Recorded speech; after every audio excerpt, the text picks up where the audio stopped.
incumbido de falar sobre somente Cristo. Quero que os irmãos abram a Bíblia comigo, no livro de Isaías, capítulo 35.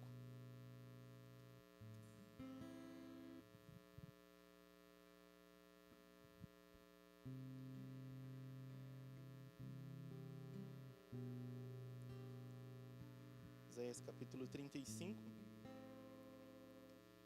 Quando nós falamos dos 5 solas, somente a Escritura, somente a fé, somente a graça, somente Cristo e somente a Deus glória. O objetivo dos 5 solas são para explicar diante dos homens ou diante daqueles que ouvem, como nós somos justificados diante de Deus. Então, como nós somos justificados?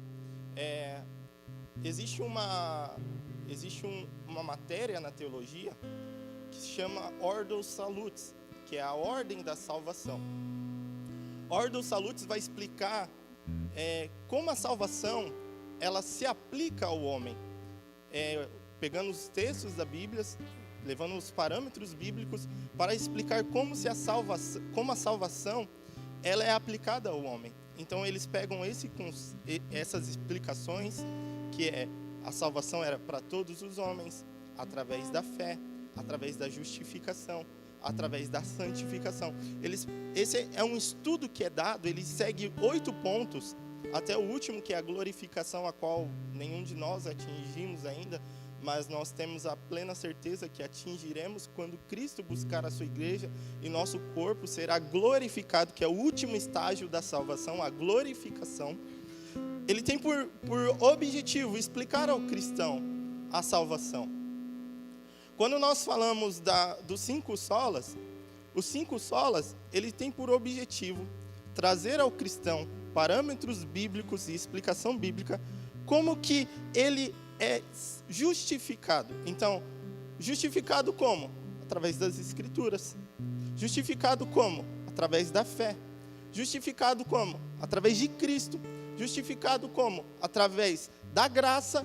Para quê? Para qual motivo? Somente para a glória de Deus. Hoje eu vou falar um pouquinho sobre somente Cristo, como eu mencionei aqui no começo. E para falar um pouquinho de somente Cristo, eu quero primeiro fazer uma pergunta aos irmãos. Para os judeus, e muitos até hoje, eles esperam a vinda do Messias, correto? Para eles, o Cristo que veio, Jesus Cristo que veio, não é o Messias, mas um poderoso profeta. Mas para outros muitos, assim como nós, Jesus Cristo, sim, foi o Messias. Mas eu quero fazer um questionamento aos irmãos. Então, como para um mestre da lei, como para um escriba, como para um fariseu, como para esses homens letrados, eles identificariam o Messias? Eles precisam ter parâmetros nas Escrituras para que eles reconheçam quem é o Messias quando esse chegar. Vocês concordam? O parâmetro para reconhecer o Messias é o texto que nós vamos ler. Isaías 35, do versículo 5 até o 7, são os parâmetros que os rabinos, que os mestres das leis, que esses homens utilizam para que identifiquem o Messias quando ele vier. Eu tenho aqui por objetivo, nesse começo, caminhar com vocês em alguns textos. E seria interessante que os irmãos anotassem esse texto, porque serve como base para nós termos de respostas, para nós caminharmos por esse texto e nós identificarmos se Jesus Cristo de fato é o Messias ou não. Amém? Então, nesse primeiro momento, nós vamos identificar se Jesus, esse que veio à Terra, ele é o Messias. Vamos ler. O texto de Isaías 35, do 5 ao 7. Diz assim, a minha tradução ela é diferente, mas vai trazer compreensão. Quando ele vier, o texto inicia assim, quando ele vier, ele quem? O Messias. Aí diz assim, vai abrir os olhos dos cegos e destapar os ouvidos do surdo. Os aleijados pularão e dançarão como servos, e a língua do mudo cantará de alegria.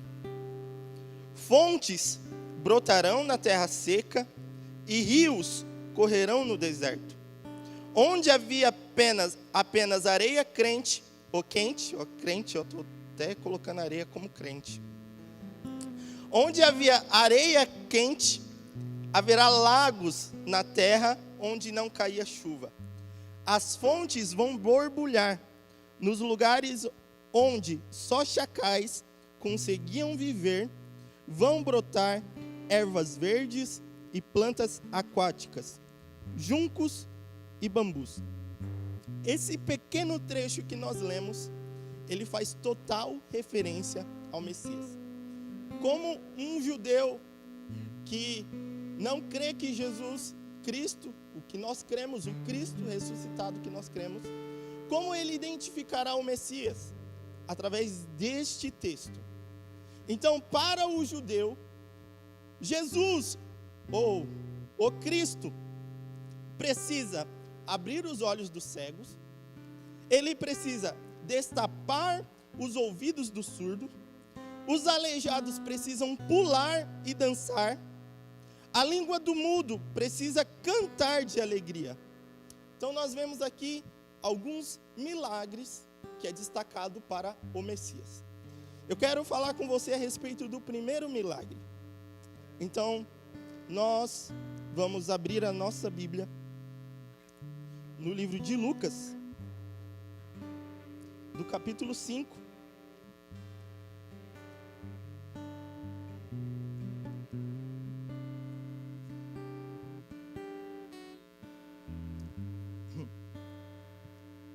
Se você tiver caneta, se você tiver com o seu celular, é muito importante que você marque esses textos. Muito importante mesmo.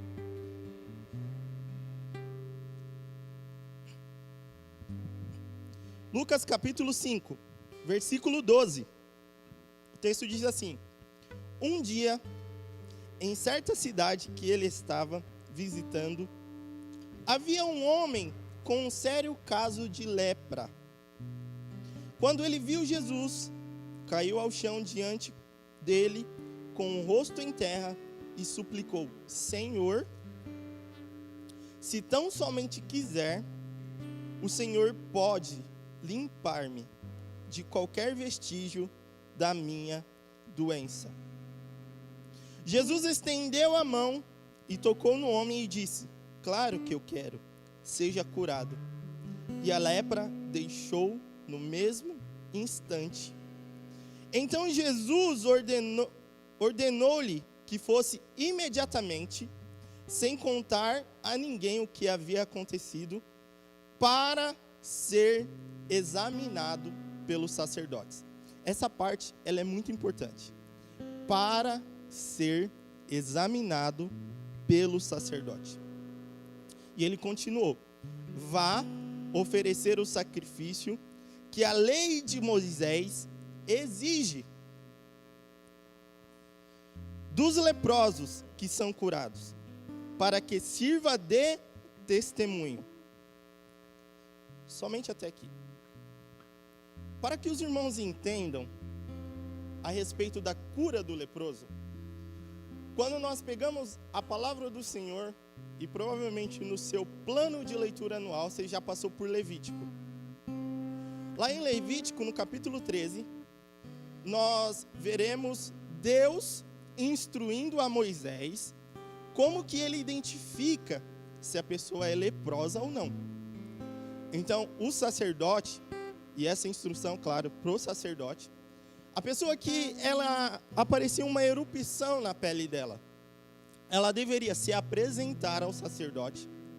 O sacerdote iria examinar se aquela mancha, se aquele ferimento, ele era um ferimento profundo, E tinha alguns detalhes ali no texto. O texto vai dizer que se o fio do cabelo ficasse branco no local aonde essa ferida nasceu, era lepra. E ele era considerado leproso. E aí existiam-se os processos para determinar se essa pessoa era imunda ou não.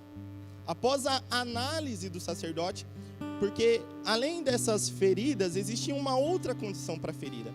A outra condição era que se a ferida aparecesse na pele da pessoa e essa ferida não causasse uma mancha branca e o pelo não ficasse branco, essa pessoa seria examinada durante 7 dias.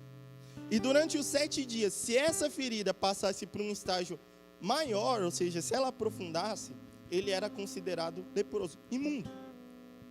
Já o capítulo 14 de Levítico, ele vai falar a respeito da purificação. O que é a purificação? A purificação é quando o leproso, ele sai do estágio da lepra e ele é curado. Ao contrário dos dias atuais, que a medicina é avançada, nos tempos principalmente na época do deserto, não existia qualquer tratamento ou medicina para curar uma lepra. Então, dificilmente, e ainda assim, avançando no tempo, até a época de Jesus, não existia tratamento para a lepra. E nós estamos falando aí de cerca de mais de 800 anos, para vocês terem ideia, mais de 600 anos de distância. E nesses 600 anos de distância, não foi possível criar um tratamento para a lepra. Não surgiu um tratamento para a lepra. Então, as pessoas que eram leprosos na época do deserto, na época de Jesus, continuam sendo leprosos e sem cura. A Bíblia vai relatar um único homem que foi curado da lepra. Quem sabe? Naamã. Naamã era judeu?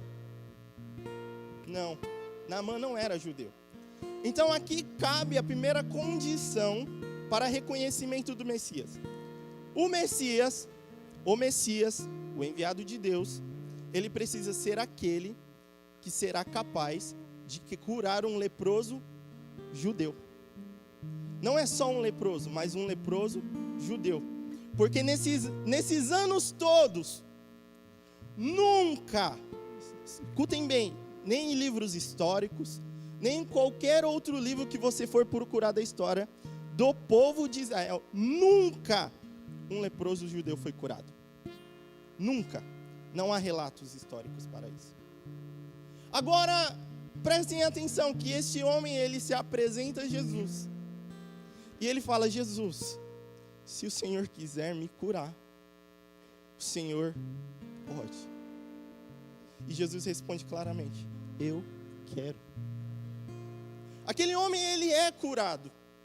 Mas o que se segue, o que o texto nos traz na sequência, é um tanto quanto curioso. Porque o texto vai dizer o seguinte, que após curar esse homem leproso, Jesus olha para esse homem e fala: faça conforme diz a lei. Se apresente ao sacerdote, porque precisa iniciar a purificação, capítulo 14 de Levítico. Só que até esse momento, nunca na história, um leproso tinha sido curado. Agora você imagina esse leproso se apresentando diante do sacerdote e dizendo: eu fui curado da lepra. Eu preciso que vocês façam como diz a lei. Porque a lei, ela vai dividir a cura do leproso em quatro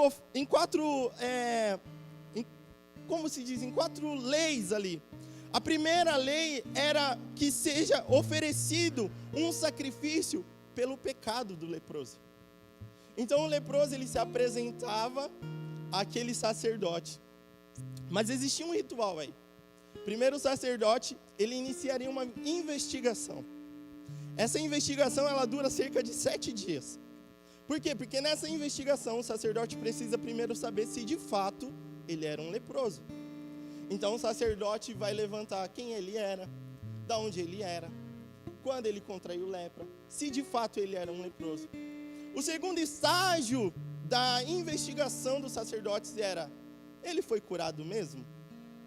Ele de fato foi curado da lepra? E o terceiro estágio é: quais foram as circunstâncias dessa cura? Então, respondendo a essas 3 perguntas, ele era leproso? Era. Se procurarmos na história, ele era leproso. Agora, respondendo a segunda pergunta, ele de fato foi curado da lepra? Foi curado da lepra. E respondendo a terceira pergunta, em qual circunstância? Diante de Jesus, aquele que pode realizar milagres. E aí, ele se apresenta diante do sacerdote, o sacerdote dá início à purificação. Então, primeiro é purificado, é oferecido um sacrifício pelo pecado do leproso. No segundo momento, é oferecido um sacrifício pela culpa do leproso. No terceiro momento, é oferecido um sacrifício de ofertas queimadas pelo leproso. E em quarto momento, é oferecido uma oferta de cereais. Então, tem esses 4 momentos que nunca na história foram relatados. Nunca na história um leproso foi curado. Nunca na história isso aconteceu. E por fim, aquele leproso, ele tinha que rapar todos os pelos do seu cabelo, do seu corpo e assim se banhar. E o óleo era derramado sobre aquele leproso dizendo: você está purificado. Eu quero aproveitar essa oportunidade, irmãos, para dizer o seguinte: quando nós lemos lepra na Bíblia, principalmente no contexto do Antigo Testamento, a lepra ela sempre vai ter uma conotação de pecado. A lepra sempre está vinculada ao pecado. E olha como isso é maravilhoso. O único que pode perdoar pecados é Jesus. O único que pode curar eu e você da nossa lepra é Jesus. E quando nós nos apresentamos a Jesus com os nossos pecados, com a nossa lepra, e dizemos a Ele: Senhor, se o Senhor quiser, hoje o Senhor pode perdoar-me, perdoar os meus pecados. E a resposta de Jesus continua sendo a mesma para esse leproso, para nós, dizendo: eu quero te perdoar, eu quero te sarar, eu quero te curar, eu quero te levantar, eu quero restaurar a sua vida, sua casa, seu casamento, eu quero. Aleluias. Agora nós temos os doutores da lei, um tanto quanto integrado. Como assim? Aparece um homem, este homem cura um leproso. Nós precisamos também não só investigar o leproso, nós precisamos investigar este homem. Nós precisamos saber se de fato ele é o Messias que esperamos. Agora nós vamos folhear a nossa Bíblia até o capítulo 17 de Lucas. Irmão, para mim essa parte do texto aqui, ela é um pouquinho cômica. Para mim ela é um pouco engraçada. E os irmãos vão entender o porquê.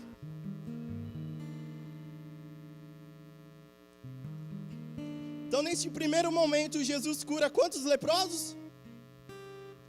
Bem alto. Quantos leprosos Jesus curou até este momento? Um leproso.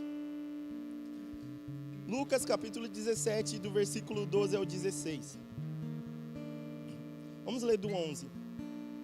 O título diz assim: Jesus cura 10 leprosos. Por isso que eu falo, essa parte é engraçada. Porque Jesus curou um leproso. Agora Jesus vai curar 10 leprosos. Versículo 11. Continuando eles o caminho para Jerusalém, chegaram à divisa entre Galileia e Samaria. E quando entraram em uma aldeia dali, 10 leprosos dirigiram-se a ele, ficaram a certa distância e gritaram: Jesus, mestre, tenha misericórdia de nós. E ele olhou para eles e disse: vão aos sacerdotes. Olha, Jesus não cura. Perceba que Jesus não operou a cura, mas Jesus fala assim para eles: vão até os sacerdotes e peçam que examinem vocês. Capítulo 13 e 14 de Levítico. Peça que examinem vocês. E enquanto eles iam, a lepra desapareceu. No caminho que eles iam andando até o sacerdote, a lepra vai sumindo nesse caminho.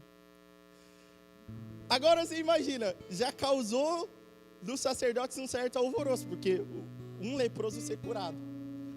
Jesus agora ele fala, tá bom, vocês não acreditaram no primeiro, talvez vocês ficaram em dúvida, eu estou mandando 10 agora. Vocês precisam fazer como diz a lei. Eu estou mandando 10 leprosos a vocês. Não vai ter como falar, não, um não era leproso, o outro não era leproso. Não, são 10 leprosos. E à medida que aqueles homens vão caminhando para chegar até os sacerdotes, o texto vai dizer que a lepra vai desaparecendo. Cara, como isso é maravilhoso. Porque à medida que nós nos colocamos diante do Senhor, o nosso Cristo, e obedecemos a Ele, na medida que nós vamos caminhando aquilo que Ele vai nos direcionando, tudo aquilo que nos prendia vai sendo deixado, tudo aquilo que nos segurava vai sendo deixado, todo pecado, tudo aquilo, à medida que nós obedecemos a Cristo, tudo aquilo vai sendo deixado para trás. Porque nós estamos nos dirigindo àquilo que Cristo está nos guiando. Talvez no passado você vai se recordar que antes de aceitar a Jesus você era uma pessoa extremamente nervosa. Mas num certo momento você vai falar, eu não lembro quando eu parei de ser, mas eu não sou mais. Por quê? Porque à medida que você vai caminhando com Jesus, aquilo que te segurava, aquilo que te prendia vai sendo deixado lá atrás. Agora são 10 leprosos. Os doutores, os fariseus, os mestres, os sacerdotes, eles estão alvoroçados. Agora, é necessário, vamos voltar ali no capítulo 5. Essa parte do texto só foi para explicar que Jesus não só curou um leproso, mas Ele curou mais do que um leproso. Versículo 17. Lembra que eu disse aos irmãos que, por conta deste milagre messiânico, os fariseus não só investigariam a pessoa que foi curada, mas também o autor daquela cura. Ou seja, Jesus ali, ele começa a ser investigado. Os fariseus precisam descobrir se de fato ele é o Messias ou não. Então, se nós olharmos para o texto de Isaías, capítulo 35, nós já temos uma prova de que Jesus é o Messias. Ele curou um leproso, coisa que na história nunca aconteceu. Um milagre messiânico. E aí, no capítulo 5, no versículo 17, diz assim, ó, um dia, quando ele quem? Jesus, estava ensinando, alguns fariseus e mestres da lei estavam sentados ali perto. Estes homens surgiam de todas as aldeias da Galileia, da Judeia, de Jerusalém, e o poder do Senhor estava sobre ele para curar os doentes. Então esses homens, eles surgem de todos os lugares, todos os mestres da Galileia, da Judeia, todos se levantam para investigar quem é esse Jesus. E eles ficam observando, analisando o que esse Jesus fará. Porque o processo da investigação desses homens se dá em dois estágios. O primeiro é a observação. Ou seja, eles ficam durante 7 ou 30 dias observando esse Jesus. Então eles sentam, ficam analisando. Só que é engraçado que nessa parte do texto é a parte que Jesus cura um paralítico. Mas Jesus cura o paralítico de uma forma diferente. Jesus fala, os seus pecados estão perdoados. É dessa forma que o paralítico é curado. Jesus poderia olhar para o paralítico e dizer, levanta e anda. Mas Jesus olha para o paralítico e diz, os seus pecados estão perdoados. E o texto, que se nós continuarmos lendo esse texto, é que eu quero avançar para outros, nós vamos perceber que na leitura desse texto, os fariseus, escribas, eles não dizem nada. Eles não falam nada. Por quê? Porque é o momento da observação. Só que na leitura do texto vai dizer que o coração deles estava dizendo, quem esse homem pensa que é para dizer que seus pecados estão perdoados? Ele está louco? ele está achando que é Deus? E o texto vai continuar dizendo que Jesus, olhando para eles, diz: o que é mais fácil? Eu dizer, os seus pecados estão perdoados, ou levanta e anda? Essa leitura eu vou deixar para que os irmãos façam em casa, porque eu quero avançar para outro texto. Então, nesse primeiro momento, os fariseus estão observando Jesus, porque vai chegar um momento que eles começam a interrogar a Jesus. E nós sabemos como que são esses confrontos entre Jesus, os fariseus e os mestres da lei. Vamos abrir agora em Mateus capítulo 12.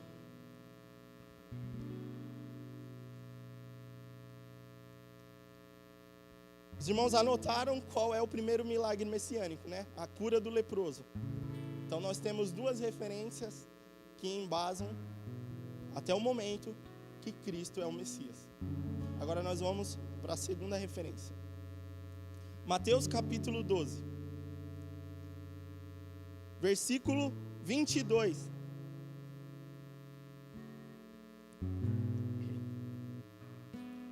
Então, um homem possesso de demônio, que era cego, olha, o homem está endemoniado, ele é cego, e o que mais? E não podia falar. Foi trazido até Jesus. Vou parar só até aqui. Lá em Isaías diz que ele daria vista aos cegos. Ok. Lá em Isaías também diz que o mudo voltaria a falar. Lá no texto de Isaías não diz em relação a demônios. E eu quero explicar essa parte. Primeiro, a pessoa estava endemoniada, ela estava cega e ela estava muda. Havia uma condição, na verdade haviam duas condições aqui, para que se comprovasse que Jesus era o Messias. A primeira, se esse endemoniado, ou se essa pessoa ficou cega depois que ela nasceu, isso não poderia ser usado como base para que Jesus fosse o Messias. Por quê? Porque na história do povo de Israel, pessoas que eram cegas, que ficaram cegas, voltaram a enxergar. Então, qual que é a condição para se comprovar que ele era Jesus, o Messias? Essa pessoa tem que ser cega desde nascença. A pessoa tem que nascer cega. Então, se esse endemoniado, ele ficou cego quando ele ficou endemoniado, já não seria uma base para que ele fosse o Messias. Só que o texto diz que ele era endemoniado, cego e mudo. Agora sim. O texto que nós lemos em Isaías diz que o mudo voltaria a falar. Irmãos, essa parte também é um pouco engraçada. Por quê? Porque é o seguinte, o judeu, ele tinha um rito para expulsar o demônio. Qual que era o rito do judeu para expulsar o demônio? Primeiro, ele precisava descobrir qual o nome do demônio. Então ele precisava ali, através de uma conversa ali, interrogar e falar, para descobrir o nome do demônio. No segundo momento, ele precisava, no segundo momento da expulsão do demônio, ele precisava expulsar o demônio, citando o nome do demônio. Então, nesse momento, irmãos, para vocês entenderem, qualquer aprendiz de doutor da lei, na época expulsava o demônio. Qualquer aprendiz. Então a pessoa estava iniciando ali no farisaísmo, aparecia uma situação de que uma pessoa ficou endemoniada. Se essa pessoa era aprendiz de um mestre da lei, de um doutor da lei, ela poderia expulsar o demônio. Desde que ela seguisse isso, ela precisaria descobrir o nome do demônio, para que assim ela pudesse expulsar esse demônio, falando o nome dele. Mas é endemoniado e mudo. E agora? Endemoniado, mudo e surdo. Esse texto ele está aqui porque ele faz total referência a Jesus como Messias. Por quê? Porque para Jesus expulsar o demônio daquela pessoa, ele teria que descobrir qual o nome do demônio, para que assim ele pudesse expulsar, seguindo a tradição dos judeus. Aí o texto vai dizer assim: e Jesus o curou, de modo que o homem poderia falar e enxergar. Olha o versículo 23. A multidão ficou admirada e exclamava: será que é este homem é o filho de Davi? Entre entrelinhas aqui a multidão estava dizendo: será que este homem é o Messias? Porque eles ficaram admirados, irmãos. Para os doutores da lei, para os fariseus, aquele homem endemoniado, cego, mudo e surdo, não tem como resolver, não tem o que fazer. Mas para Jesus, aquele que tem toda a autoridade, ele cura aquele homem de modo que ele pode falar e enxergar. Então nós temos aqui mais uma base para provar que Jesus é o Messias, que Jesus é o Cristo. Agora nós vamos para o texto de João, capítulo 9, versículo 2.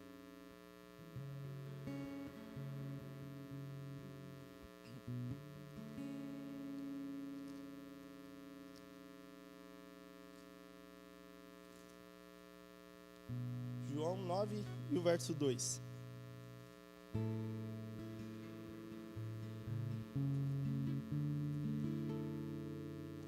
Na verdade, nós vamos ler do 1. Enquanto Jesus prosseguia caminhando, Jesus viu um homem que tinha nascido o quê? Cego. Mestre, perguntaram os discípulos, quem pecou, este homem ou os seus pais, para que nasceste o quê? Cego. Primeira parte, pergunta dos discípulos, quem pecou, este homem? O homem não nasceu cego? Onde ele teria que ter pecado para nascer cego? Respondam. Aonde? No ventre. Porque a pergunta dos discípulos é: mestre, quem pecou esse homem para nascer cego? Calma. Para nascer cego, ele pecou. Onde ele teria que ter pecado? No ventre. Ou os seus pais. Porque existe um texto em Êxodo, capítulo 34, que Deus castigará a geração até a 4ª geração. Então, para os judeus, eles acreditavam que este homem teria sofrido pelo pecado dos seus pais. Mas a primeira parte da pergunta, quem pecou? Este homem? Também existia uma explicação, irmãos. Os fariseus e os doutores da lei ensinavam que a criança, ela nascia ou tendenciosa para o bem, ou tendenciosa para o mal. E que quando essa criança, ela atingia a tendência do mal, ela chutaria a mãe no ventre. E aí pecou. E aí nasce aleijado, nasce cego, nasce surdo. Então, eles acreditavam que isso era uma verdade. Ou seja, a criança já pecava dentro do ventre e já nascia sofrendo a consequência daquele pecado. Cega, surda, muda. Só que a resposta de Jesus é: nenhuma coisa, nem outra. Respondeu Jesus: mas isto aconteceu para que o poder de Deus se manifeste na vida dele. Sabe o que isso significa? Que aquele homem nasceu cego para glorificar a Deus.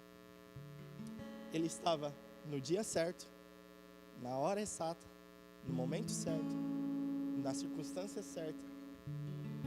Naquele exato momento, nasceu cego. E aí, o que me chama a atenção nesse texto é que diz que para curar esse cego, Jesus ele faz de uma forma diferente.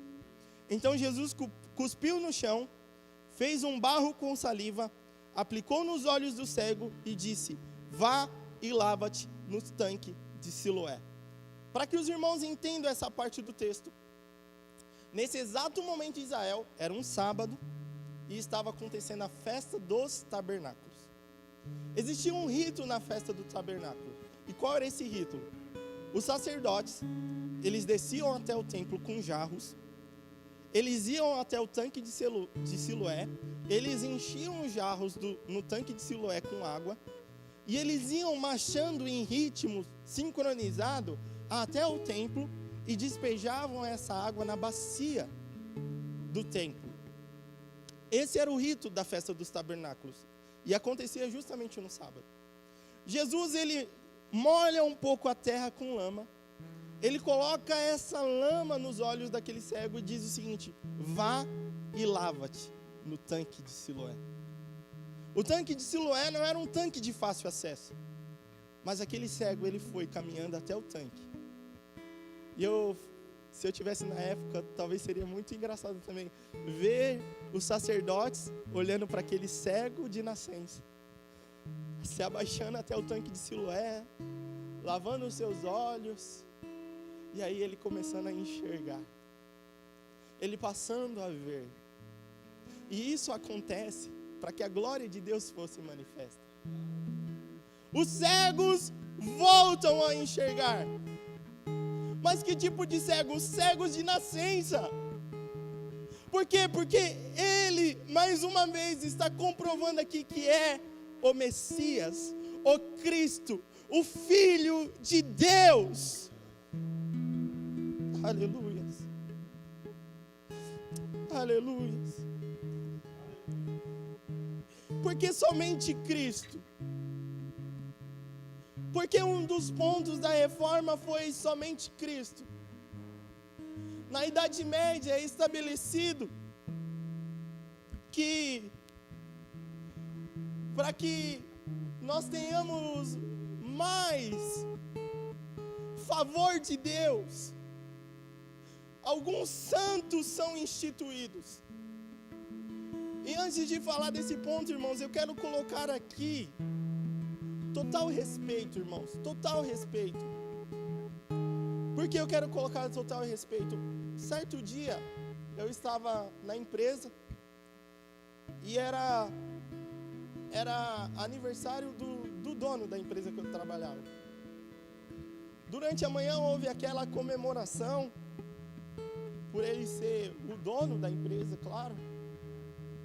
E esse dia eu fiquei até mais tarde trabalhando. Era mais ou menos umas 7h30, eu estava na empresa ainda. E eu lembro que esse homem, ele estava lá, no aniversário dele. No aniversário dele, ele estava trabalhando até tarde. E eu lembro que ele chegou, estava eu e meu chefe sentados na mesa, a gente trabalhando. Irmãos, a empresa estava deserta, só tinha gente trabalhando. E eu lembro que ele chegou, ele dirigiu até a nossa mesa. E nós começamos a conversar. E uma das perguntas que ele fez foi: você é cristão, não é? Eu falei, sim. Aí ele: por que vocês não acreditam em santo? Me explica isso daí. Eu, na época, irmão, cheio de conhecimento, sabe? Lendo muito, se dedicando muito, comecei a citar vários textos. Não, por causa disso, por causa daquilo outro, por causa daquilo outro. Irmãos, eu nem me toquei. Era aniversário do dono dele. Ele estava sozinho na empresa até tarde. Uma excelente oportunidade. Não de defender, não de colocar os meus ensinamentos, o que eu sei, o que eu posso, mas uma excelente oportunidade de falar para ele que Jesus ama muito ele. Por isso que eu quero ser muito delicado nessa parte, porque aqui no nosso meio, eu acredito que nós estamos no meio de todos que congregam aqui no Vila Humaitá, porque se houver alguém que veio do catolicismo, se houver alguém que já frequentou o catolicismo, a sua fé, quando servia, era sincera. E é exatamente isso que eu estou dizendo. No momento que você servia, a sua fé era sincera. O que eu quero trazer nesse momento não é uma discussão, uma forma que o texto gere um atrito. Não. O que eu quero trazer aqui é dizer que Cristo é suficiente, que você não depende de outras fontes, que você não depende de outros meios. Eu quero dizer a respeito da suficiência de Cristo. Porque no primeiro momento, irmãos, Cristo, ele prova com todas as letras, com tudo, que ele é o Cristo. Ele padece na cruz, ele mostra através dos milagres messiânicos de que ele é o Cristo. E quando eu digo que na Idade Média é estabelecida alguns santos, que esses santos devem interceder a Deus em favor dos homens, e eles aparentemente tiram essa intercessão de Cristo, porque nas explicações vão dizer que se você rogar a fulano de tal, é provável que fulano de tal vai rogar ao Pai e você receba mais rápido. Mas quando nós olhamos as Escrituras, e eu não quero utilizar aqui de só o conhecimento teológico, mas olhando pelo olhar simples das Escrituras, olhando nas linhas das Escrituras, nós nos deparamos com um texto como de 1 João capítulo 2, verso 1. Filhinhos, não pequeis. Todavia, se você pecar, há um intercessor para com o Pai. E qual o nome desse intercessor? Jesus Cristo. Jesus Cristo é o teu intercessor para com o Pai.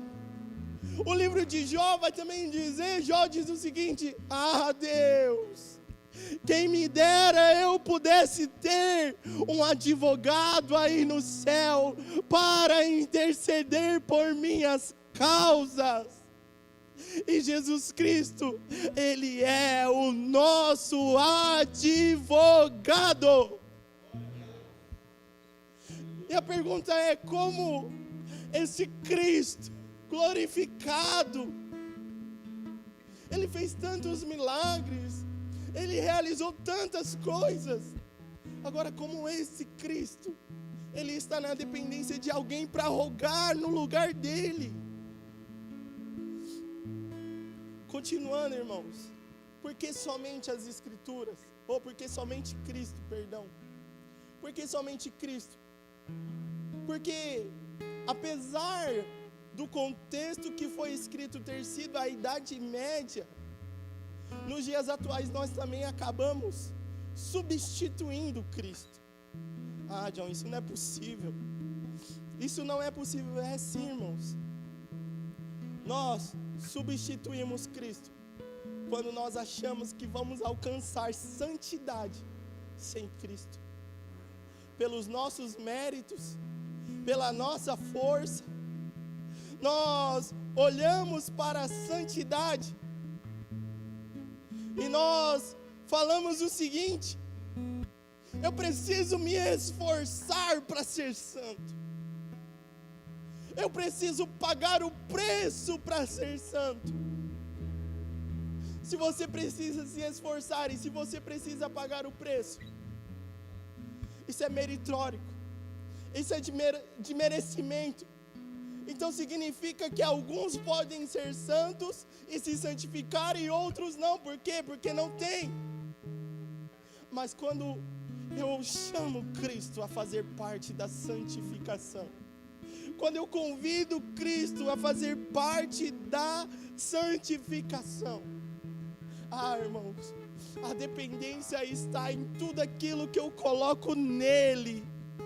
A dependência está em tudo aquilo que eu ponho nele, e não nos meus esforços, e não nas minhas forças, e não nas minhas mãos, mas nele.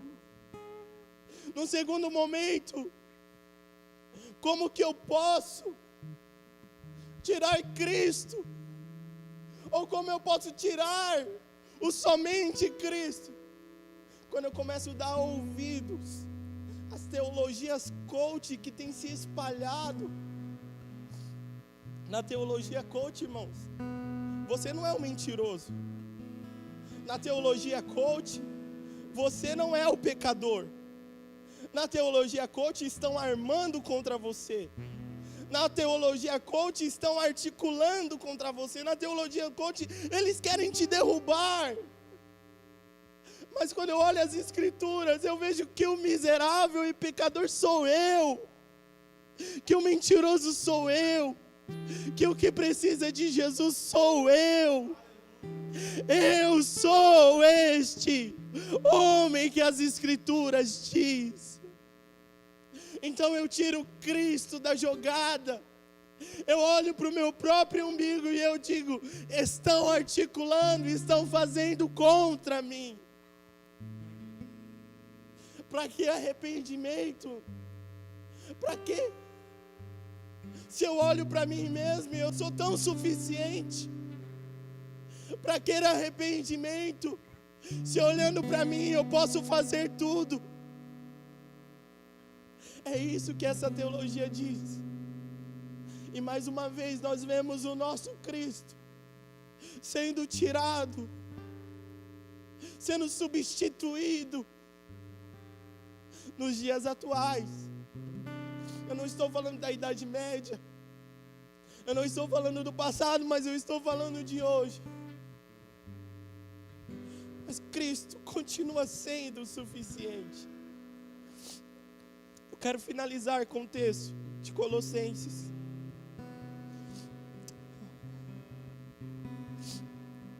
Aleluia, Jesus. Aleluia, Jesus.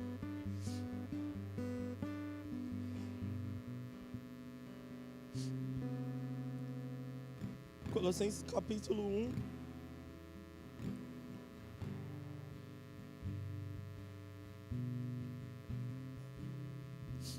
Versículo 15.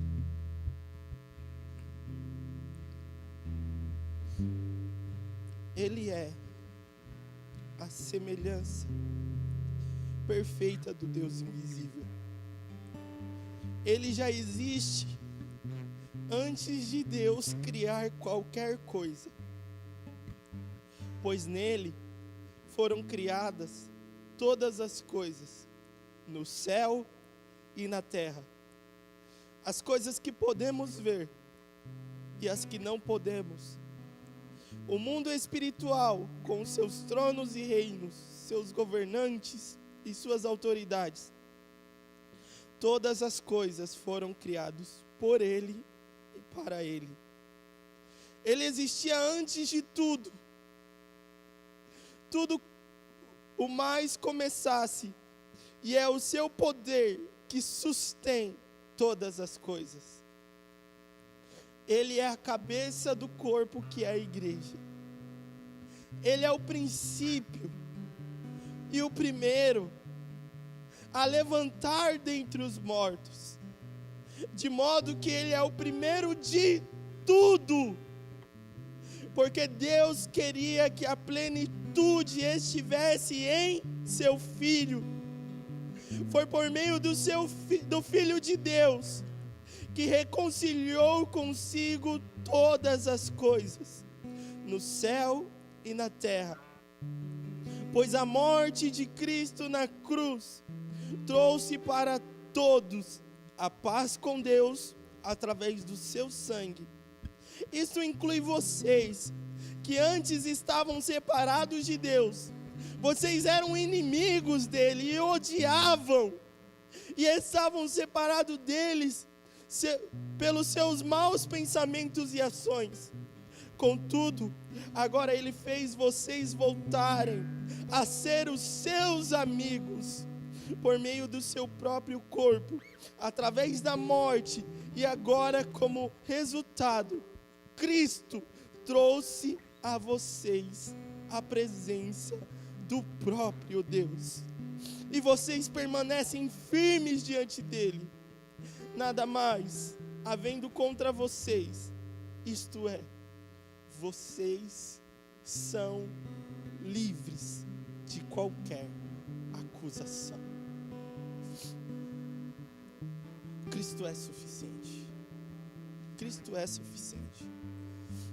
Vamos orar? Sentado mesmo. Aleluia. Oh, Jesus. Obrigado, Jesus, pela sua morte na cruz. Obrigado, Jesus, por morrer por um pecador como eu, que não merecia nada, que era um invejoso, que era um mentiroso. O Senhor, pelo seu muito amor, comprou-nos. O Senhor, pelo seu muito amor, nos resgatou. O Senhor nos deu um nome. O Senhor nos deu nova veste. O Senhor nos colocou neste lugar. O Senhor resgatou-nos, Senhor, do mundo das trevas e nos trouxe para o reino da sua luz. Jesus, obrigado pelo teu grande amor. Obrigado pelo teu sacrifício. Obrigado pela tua morte. Obrigado, Jesus. Abra os nossos olhos, Jesus, essa manhã, para enxergarmos com amor, para enxergarmos com os seus olhos, para ver como o Senhor vê, e compreendermos, Jesus, que o Senhor ama a todos os pecadores, Jesus. O teu Espírito que habita em nós e testifica que somos os teus filhos, Pai. Senhor, dá certeza, Senhor. Aquele que veio esta manhã, dá a certeza e a convicção a Ele. Coloque nele, Senhor, que o Senhor os ama, que o Senhor, ó Pai amado, tem cuidado deles, Pai. Para a honra, para a glória do teu nome, Jesus. Amém, Senhor.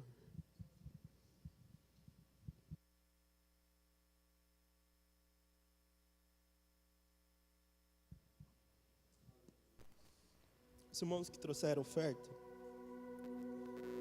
pega a sua oferta. Senhor, obrigado, Senhor, por aqueles irmãos que irão ofertar. Obrigado também por aqueles que não podem, Pai, por motivos de trabalho. Que o Senhor abra portas e que o Senhor continue abençoando. Para a honra e glória do teu nome, Jesus. Amém.